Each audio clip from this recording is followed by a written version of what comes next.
इस्लामाबाद जहां reporters corner में समा की नुमाइंदा सुमेरा खान दीगर रिपोर्टर्स उस्मान खान, टिका खानसानी और सुहेल रशीद के साथ मौजूद हैं। जी सुमेरा, ओवर टू यू। बहुत शुक्रिया। इस्लामाबाद के रिपोर्टर कॉर्नर से एक मरतबा फिर आप सबको खुश आमदीद कहते हैं और ख़बरें इस्लामाबाद में आज बहुत ज़्यादा हैं, तो विदाउट एनी फर्दर डिले और ड्यू उस्मान खान, आप बताइए इस वक्त आपके पास नाजरीन के साथ शेयर करने के लिए क्या है? देखिए, पॉलिटिकली इस वक्त जो चीज़ें चल रही हैं उसमें हुकूमत की तरफ से जिस किस्म का रवैया हो रहा है, होना तो ये चाहिए कि वो एक मिसाल आपने सुनी होगी ना कि कौवा चला हंस की चाल, अपनी चाल भी भूल गया। कौवा कौन है और हंस कौन है? इसमें अब कौवा यकीनन हुकूमत है कि आप मनाने चले थे अपोजिशन को कि आपने मुज़ाकरात करने हैं, सियासी अफाम तफहीम रखनी है ताकि माहौल साजगार रहे, सियासी तौर पर पाकिस्तान आगे लेकर के चले, लेकिन आपने अपनों को भी नाराज़ कर दिया। पीपल्स पार्टी जो है वो जब से आज़ाद कश्मीर का इलेक्शन हुआ है उसके बाद से पाकिस्तान की सियासत में जो है वो बड़ी गहमा गहमी भी पीपल्स पार्टी ने पैदा की है, गर्मा गर्मी भी हम देख रहे हैं और आज भी माहौल नहीं है ऐवान में। मुस्लिम लीग नून के अरकान भी नहीं आ रहा था। पीपल्स पार्टी और हुकूमत के माबैन मामला तय हो चुके हैं, वो क्या तय करने की कोशिशें की जा रही हैं। अब इस वक्त जब मैं आया हूँ पार्लियामेंट हाउस से, इस वक्त भी एक बैठक हो रही है। राना सनाउल्लाह, तारिक फजल चौधरी, पीपल्स पार्टी के राजा परवेज अशरफ जो कि साबिक स्पीकर भी रह चुके हैं, उनके माबैन जो है वो गुफ्तगू हो रही है, एक सेशन अभी हो रहा है। लेकिन जो पिछले 2 दिन में हमने देखा है, जो तमाशा ईवान में हुआ कि कोरम पूरा नहीं था, ऑपोजिशन ने कोरम की निशानदेही की, उसके बाद वो कहते हैं ना स्यापा पै गया हुकूमत को हुई थी कि अब पीपल्स पार्टी की तरले कर रहे हैं, मिन्नतें कर रहे हैं कि खुदा के लिए आ जाएं, इज्जत बचा लें, हुकूमत की सुबकी हो रही है। लेकिन उन्होंने मुकम्मल तौर पर साफ इनकार कर दिया था कि इस मामले के ऊपर कोई ताउन नहीं कर सकते हैं। बुनियादी वजह क्या है? बुनियादी वजह ये है कि आप इतने बड़े बड़े फैसले कर रहे हैं, लेकिन हम आपके इत्तेहादी हैं, हम आपके साथ बैठे हुए हैं, हम आपकी स्ट्रेंथ भी हैं, लेकिन कोई मशावरत नहीं है, किसी किस्म की कोई आपने ऑन बोर्ड नहीं लिया। तो जब बगैर मशावरत के आप कानून साजियाँ कर रहे हैं, हाउस चला रहे हैं या बड़े फैसले अगर आप ले रहे हैं, तो उसमें पीपल्स पार्टी के खदशात, उनके जो तहफ़्फ़ुज़ात हैं वो पार्लियामेंट के बाहर आकर नाराजगी कहा जाए तो ज़्यादा बेहतर पहुँचे। बिल्कुल नाराजगी है और बिलावल साहब ने ये बड़ा वाज़ेह तौर पे कहा है कि जब तक मामला तय नहीं होते हमें मुतमईन नहीं किया जाता, उस वक्त तक ये हमारा एहतजाज कह लें या जो भी इसको नाम दे ले। उन्होंने कहा है कि हम ताउन नहीं करेंगे हुकूमत के साथ। अब इंतजार हो रहा है कि बिलावल की और वज़ीर आज़म की कोई मीटिंग होगी और उसके बाद अगर मामला तय होते हैं तो फिर ये मामला आगे चल सकते हैं। और एक और कोशिश हो रही है कि अपोजिशन को भी ऑन बोर्ड किया जाए। तो कोशिशें ही हैं, अभी तक कोई कामयाबी ये इसके ऊपर आप सेव रखिए एनर्जी में वापस आऊंगी। टिका सानी, आप भी पॉलिटिक्स और पॉलिटिशियंस को कवर करते हैं, गो के बहुत बड़ा चैलेंज है, लेकिन ये बताइए कि इस वक्त ये जो ग्रैंड ऑपोजिशन, जॉइंट ऑपोजिशन, ये ऑपोजिशन और वो ऑपोजिशन, असल में ऑपोजिशन है क्या? कोई खाका निकला अभी तक? कोई तस्वर उभरा कि नहीं? बिल्कुल, ये आपने जो कहा ना ऑपोजिशन, तो ये जॉइंट ऑपोजिशन है। बेसिकली 5 बड़ी जमातें PTI है, इसमें सुन्नी इत्तेहाद कौंसिल है, इसमें मजलिस वाहिदत मुस्लिमीन है और दूसरा वो अचकज़ई साहब की जमात है, इसके साथ साथ वो है जमीयत उलमा इस्लाम, बिल्कुल एक उसके MNA है, नहीं जमात है उनकी, पख्तूनख्वा अवामी मिली पार्टी, एक रुकन के साथ जमात है उनकी। हाँ जी, और उसके साथ सबसे बड़ी अब जो जमात आई है इसके बाद PTI के बाद वो है JUI की। तो हम अभी डिस्कस कर रहे थे कि ये ब्रेन बेबी है किसका, तो ये तो है PTI वालों का। पेशावर से कुछ दिन पहले आपको पता है लोग समझ रहे हैं शायद ये फौरी एपिसोड हुई है, ये कोई अभी किसी तरमीम की वजह से इत्तेहाद हो रहा है, होगा इत्तेहाद तरमीम की वजह से, लेकिन ये PTI की ज़रूरतें थी कि मौलाना साहब को मनाएं, साथ मिलाएं और उसके साथ अब हम मौका है बेहतरीन उनको साथ लेके चलें। एग्रीमेंट हुआ पेशावर में, उसके बाद फिर 2 बड़े अपोजिशन लीडर्स इस पे शामिल हुए। ये उनका इंटरेस्ट नहीं था, ये इन्हीं का था, दोनों जमीयत उलमा इस्लाम और PTI का इत्तेहाद हो गया है। अब आप देखिएगा अभी तक तो ईवान के अंदर की बात हो रही है कि पार्लिमानी अमूर पे, इसके साथ साथ जो भी बिजनेस है पार्लिमान का उस पर अगली नशिस्त ये होगी मौलाना फजल रहमान के घर नशिस्त, उसके बाद कल रात गए तक ये जारी रही। उनके घर पर नशिस्त है ना तो फिर अल्लाह खैर करे। नहीं, ईमान के कल पार्लिमान हाउस के अंदर भी नशिस्त हुई है। और आज की सबसे बड़ी खबर तो जो है ही है ना कि आज मना रही है पीपल्स पार्टी को मुस्लिम लीग नून। और सबसे लंबी खबर जो है, सबसे लंबी खबर एलामिया है आज वो ग्रैंड अपोजिशन का या जॉइंट अपोजिशन का, जिसमें उन्होंने उन्होंने अपना नुक्ता नज़र तो आज यही बयान किया है कि खारजा पॉलिसी पे नज़र रखेंगे, महंगाई पे नज़र रखेंगे, मिल के 5 जमातें जो हैं, फाल जो हैं वो 4 हैं, ये मिल के नुक्ता हर मामले पे फैसला करेंगी। इजलास बुलाना हो, इजलास ख़त्म करवाना हो, कि कोई कट मोशन हो या फिर कोई भी तो चीज़ ये हो, जो कोई पीछे तहरीक इतने हो। प्लेटफॉर्म्स बनते रहे हैं, तहफ़्फ़ुज़ पाकिस्तान, तहफ़्फ़ुज़ आइन, तहफ़्फ़ुज़ ये, तहफ़्फ़ुज़ वो, ये सब फिर डिस्कार्ड होते जाएंगे या they are carrying forward everything with it? नहीं देखिए, वो ऑल द अपनी न्यू जगह पे है। प्लेटफॉर्म्स। ये तमाम जमातों का एक नया हाँ। इतिहाद है जो पार्लियामान के अंदर होगा। तहरीक तहफ़्फ़ुज़ यानी पाकिस्तान तो पार्लियामान के बाहर था ना, लेकिन ये ये फर्स्ट फेज है ये इस सब इतिहाद का। क्या है, मतलब उसको भी हमने रिडंडेंट ही देखा है, तो क्या ये इतना बड़ा एक्टिव होगा? अहम आपने बात की है। हाँ। बेसिकली ये नया इतिहाद दिखावे का इतिहाद ज़रूर है। हाँ। सारे वही मसाइल, वही एजेंडा, वही नुक्ता नज़र, वही इलामिया, हाँ। हर चीज़ वही है, लोग भी वही हैं। मौलाना फजलुर रहमान की पहले भी वही हैं। इशू टू इशू वही है। हाँ, बड़े खिलाड़ी हैं, अब बड़े खिलाड़ी आप कहना हैं, चाह रहे थे मौलाना फजलुर रहमान भी वही है। अब बड़े खिलाड़ी ये हैं। बनेगा तो क्या? ये देखें, अब तो बात चल निकली है, लेकिन हाँ। असल इनका जो मंजिल है वो पार्लियामान के बाहर है।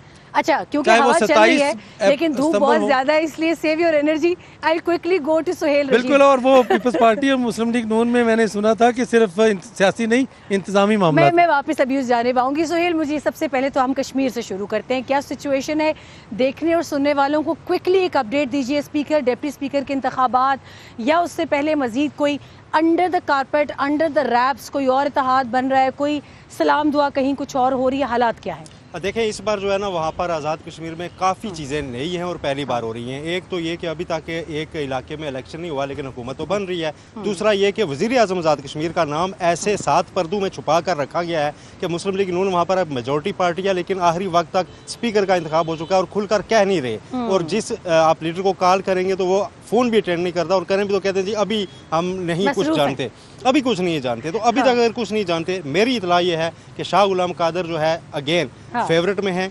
अगरचे वहाँ पर बातें ये चल रही हैं कि टेक्नोक्रेट की सीट पर जो बैरिस्टर इफ्तिखार गिलानी मुजफ्फराबाद से कामयाब करार पाए हैं, अगरचे वो जनरल इलेक्शन में हार गए थे अपनी नशिस्त। पहले मियां मोहम्मद नवाज शरीफ ने उनके हल्के में जलसा किया था और ये हवा बनी थी कि यहाँ से ये जीतेंगे और प्राइम मिनिस्टर भी बनेंगे, लेकिन वो इलेक्शन हार गए। अब उनको टेक्नोक्रेट की सीट पे लाया गया और ये बातें चल रही है कि टेक्नोक्रेट प्राइम मिनिस्टर बन जाएं वो। हालांकि उनकी जगह जो फेवरेट उम्मीदवार पहले थे वो मोहसिन अजीज थे, जिन्होंने मौजूदा हालात में हवेली के अंदर सैयद अली शाह गिलानी वाले नारे लगवाए। एक तो वो इलेक्शन जिस तरह से आ रहे उस पर वो सवालात नून लीग के अंदर ही उठ रहे हैं, फिर उनको टेक्नोक्रेट की सीट पर भी नहीं लाया गया और उनकी जगह इफ्तिखार गिलानी को लाया गया मुजफ्फराबाद से। तो नून लीग के अंदर खींचातानी है जो सबसे बड़ी चीज़ है। आज़ाद कश्मीर में होता यह है कि कोई फ्लोर क्रॉसिंग नहीं है, और वहाँ पर अभी अगर पहले से नाम डिस्क्लोज हो जाता कि फ़लाँ को हम प्राइम मिनिस्टर बना रहे हैं, जैसे कि चौधरी तारिक फारूक का नाम आने पर वहाँ पर नून लीग के अंदर एक इस्तिराब पाया जा चुका था, बिलखसूस जो मुजफ्फराबाद डिवीजन है यहाँ पर, कि दोबारा उसी हल्के में प्राइम मिनिस्टरशिप जाएगी जहाँ से अभी चौधरी अनवारुल्लाह रह चुके हैं। तो इसलिए नाम सिगा राज में रखा जा रहा है कि कहीं ऐसा ना हो कि फौरी तौर पर एक धड़ा बने, वो पार्टी के खिलाफ लोगों को कहे और वोट भी ना डालें और वहाँ पर वो डिस्क्वालीफाई नहीं होंगे। वहाँ फ्लोर क्रॉसिंग नहीं है, इसलिए इसको छुपा कर रखा जा रहा है। परसों मियां मोहम्मद नवाज शरीफ ने शाह गुलाम कादर से रब्ता किया, वहाँ पर कहने वाले ये कहते हैं कि उन्हें बताया गया कि आप उम्मीदवार हैं, लेकिन खबर ये है कि वहाँ ये भी बताया गया कि अगर आप पे सोचा जाए तो फिर भी चीज़ें कंट्रोल में रहें, क्योंकि इफ्तिखार गिलानी नवाज शरीफ के काफ़ी पसंदीदा थे, लेकिन टेक्नोक्रेट पे उनको लाने की वजह से बहुत से मसाइल खुल सकते हैं, वहाँ पर गड़बड़ हो सकती है। नून लीग की अंदरूनी सफ़ों में जो है वो इत्तेहाद अगर टूट गया। हसास मौके पर मियां नवाज शरीफ नहीं चाहेंगे कि वहाँ गड़बड़ हो। मियां नवाज शरीफ चाहते क्या हैं, यही तो सबसे बड़ा सवाल बन जाता है।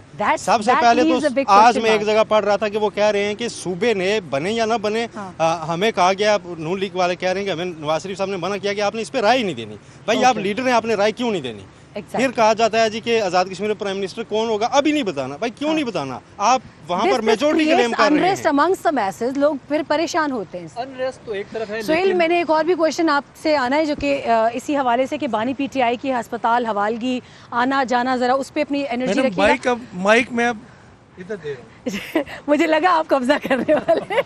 I'll have another round of question. Usman, quickly ये बताइए कि अभी कैपिटल के अंदर मजीद आप क्या देखते हैं? आई नो इस वक्त अपोजिशन और हुकूमत के दरमियान भी बहुत खींचातानी है, मगर उनके अपने इत्तेहादियों के माबैन भी बहुत खींचातानी है। तरामीम का भी हमने कुछ सुना था बीच में, नए सूबों की भी बात आ गई। What is the exact flavour right now in the capital? देखिए, किसी को भी कुछ पता नहीं है।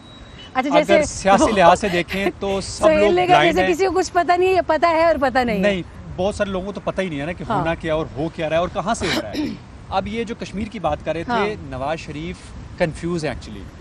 उनको पता है, उनकी ख्वाहिश कुछ है, एक ख्वाहिश है उनकी, लेकिन शायद बी के ऊपर ज़्यादा जोर दिया जा रहा है। तो उनको भी ये कन्फ्यूजन चल रही है और अब वो नया तरीकाकार जो ढूंढा जा रहा है, अगर ना बनाना हो और अगर वो प्यारे ना हो जो गिलानी हैं बैरिस्टर जो हैं, तो अब शायद उनको टेक्नोक्रेट ना बनाया जाता। ये बाय डिज़ाइन उनको टेक्नोक्रेट बनाया गया। अब उसके मकासद वो आज वज़ीर आज़म बनते हैं या नहीं बनते, लेकिन उनकी सिफारिशें बहुत ज़्यादा तगड़ी हैं, जिसकी वजह से नवाज शरीफ को भी प्रॉब्लम आ रही है कि शाह गुलाम कादिर का क्या किया जाए। लेकिन चूंकि बात पाकिस्तान की सियासत की हो रही है, तो यहाँ पर भी कन्फ्यूजन है और सब जमातों को कन्फ्यूजन है। But he is a better person, he should not be ignored.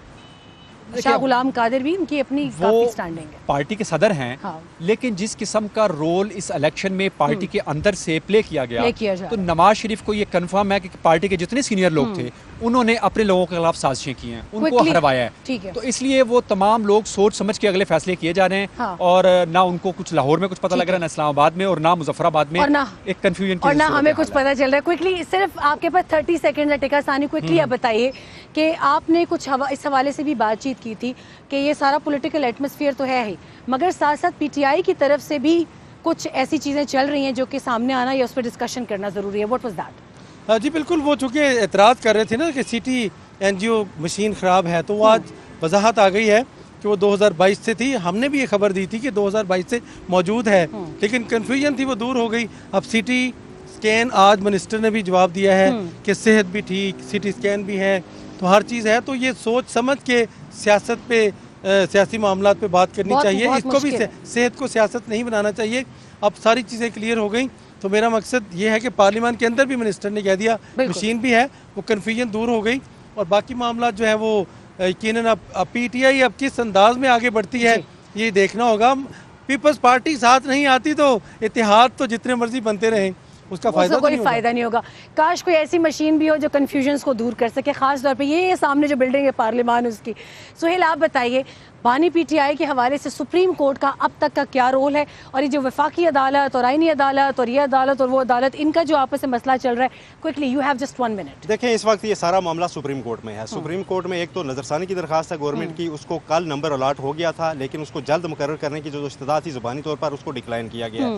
आज जो पीटीआई की जानिब से बेसिकली उज़मा खान की जानिब से कंटेम्प्ट की पिटीशन फाइल की गई थी, उस पर एक ऑब्जेक्शन था। हम पिछले 3-4 साल से देख रहे थे इस तरह की जब पिटीशन आती थी, अगर ऑब्जेक्शन लग जाए तो उसको वापस कर दिया जाता था सिंपली। लेकिन इस बार थोड़ा सा चेंज है मामला। बैरिस्टर गौहर का रजिस्ट्रार से टेलीफोन पे रब्ता होता है, वो उन्हें कहते हैं कि आप सुप्रीम कोर्ट आ जाएं। वो फैसिलिटेशन सेंटर में खुद आके रजिस्ट्रार उनसे मिलते हैं और कहते हैं जी कि ये एक डॉक्यूमेंट मिसिंग है। वहीं पे वो ऑब्जेक्शन रिमूव होता है और वहीं पे उस दरखास्त को नंबर अलॉट भी हो जाता है। और उसके बाद एक अर्ली हियरिंग की पिटीशन भी आ गई है कि ये चूंकि उनकी लाइफ का मामला है तो इसको फौरी तौर पर टेकअप किया जाए। तो जरा ये बताते हैं कि कल तो छुट्टी है, जुमेरात जुमे का दिन बड़ा अहम हो सकता है। सुप्रीम कोर्ट में ये मामला दोबारा टेकअप होने के कभी इम्कानात मौजूद हैं। बैरिस्टर गौहर बड़े होपफुल हैं और बैरिस्टर गौहर पीटीआई में वो फेस हैं जो जब होपफुल उसी वक्त होते हैं जब कुछ होने वाला होता है। यानी वो उसी अस्पताल में दोबारा उनको लाना चाहेंगे जहां से उनको लेकर पिम्स जाया गया था। बिल्कुल, उनका ये मौकफ है, आ सकता है आपकी वाज़े तौर पर पीटीआई का ये मौकफ है कि शिफा इंटरनेशनल हॉस्पिटल में उनको मुंतकिल किया जाना चाहिए। ये पता है कि बाकी कैदी भी यही चीजें मांग रहे हैं, तो बाकी कैदियों का मेरिट पर मामला देखा जाएगा। हम आपको बताएं, बाकी कैदियों की जहाँ तक बात है ना, चंद माह पहले चीफ जस्टिस यहिया अफरीदी ने एक कैदी की आम कैदी की दरखास्त पर कहा था कि इसको ले जाएं जहाँ के। ओके, इसी के साथ हम लाहौर वापस जाते हैं। बाकी जो मामलात कैदियों के हैं वो अगले रिपोर्टर कॉर्नर्स में हम जरूर डिस्कस करेंगे। Over to Lahore.